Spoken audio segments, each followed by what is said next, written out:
বারংবার বলে এসেছি যে বাংলাদেশ গত 50 বছরে যে শাসন কাঠামোর মধ্য দিয়ে পরিচালিত হয়েছে এবং বাংলাদেশের যে রাষ্ট্র কাঠামো, সেই রাষ্ট্র কাঠামোর মধ্যে স্বৈরতান্ত্রিক যে উপাদানগুলো থেকে গেছে, যে ফেসিবাদী উপাদানগুলো থেকে গেছে, তার কারণেই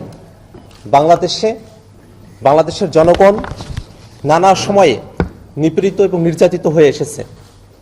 সেই স্বৈরতান্ত্রিক এবং ফেসিবাদী কাঠামোগুলো থেকে বাংলাদেশের সংবিধান এবং রাষ্ট্র কাঠামোকে উত্তরণ ঘটিয়ে একটি গণতান্ত্রিক রাষ্ট্রের দিকে আমরা কিভাবে নিজেদেরকে সামিল করতে পারি, সেই প্রচেষ্টার জায়গা থেকে বাংলাদেশের আপামর ছাত্র জনতা 24 জুলাই অভ্যুত্থানে তারা জীবন দিয়েছেন। তাদের জীবন দেওয়া, তাদের শাহাদাত বরণ করা যেন সার্থক হয়, বাংলাদেশ যেন অতীতের মতো ফেসিবাদী এবং স্বৈরতান্ত্রিক শাসন কাঠামোর মধ্যে না থেকে গণতান্ত্রিক উত্তরণের পথে নিজেদেরকে সামিল করতে পারে, সেই জায়গায় জাতীয় নাগরিক পার্টি এনসিপির পক্ষ থেকে মৌলিক সংস্কারের কিছু প্রস্তাবনা আমরা আজকে হাজির করেছি। মৌলিক সংস্কার বলতে শুধুমাত্র নির্বাচনী কোনো ব্যবস্থার সংস্কার নয়, বা আসন ভিত্তিক 2/3 সংখ্যাগরিষ্ঠতার ভিত্তিতে সংবিধান সংস্কারের মতো বিষয়গুলোকে আমরা মৌলিক সংস্কার বলে মনে করি না, বরং ক্ষমতার ভারসাম্য, জবাবদিহিতা এবং বিকেন্দ্রীকরণ, এই 3 বিষয়কে অর্জন করাই হচ্ছে মৌলিক সংস্কারের মূল ভিত্তি।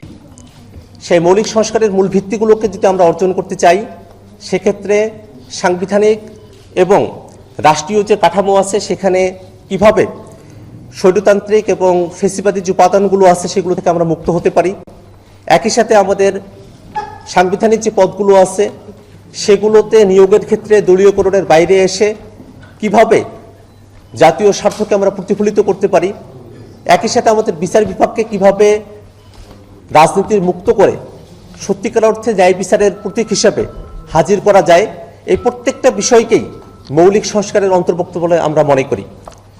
সেই মৌলিক সংস্কারের বিষয়গুলোর মধ্যে যে বিষয়গুলোতে অবশ্যই সংস্কার প্রয়োজন তার একটা রূপরেখা আজকে আমরা ঐক্যমত্য কমিশনে জমা দিয়েছি। সাংবাদিক বন্ধুদের কাছেও আমরা একটা কপি হস্তান্তর করব, আপনারা সেখান থেকে বিস্তারিত জানতে পারবেন। ইতিমধ্যে আমরা আমাদের প্রথম দফার কথাগুলো শেষ করেছি। আজকে আমরা জনপ্রশাসন সংস্কার এবং দুর্নীতি দমন কমিশন সংস্কারের বিষয়ে আমাদের মতামতগুলো এবং পূর্বেকার দিনের আমাদের যে অসমাপ্ত আলোচনাগুলো ছিল সেই বিষয়গুলো নিয়ে আমরা আজকে কথা বলবো।